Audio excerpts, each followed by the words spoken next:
Drama serial मुझे कबूल नहीं, ये एक न्यू ड्रामा हर पल जियो पर स्टार्ट किया गया है और बहुत ही अच्छा ड्रामा है। इसमें नफ़रत भी है, मोहब्बत भी है और झगड़ा भी है, बहुत कुछ है इसमें।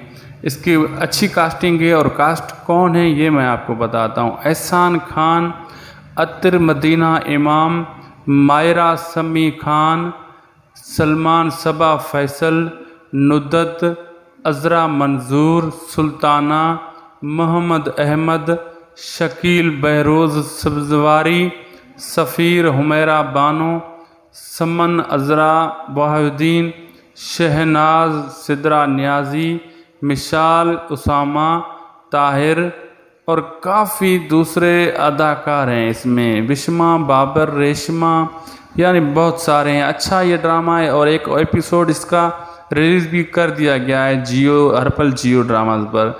आप वहां जाकर देख सकते हैं और उसके बारे में हर नए ड्रामे की अपडेट हमारे चैनल पे देख सकते हैं।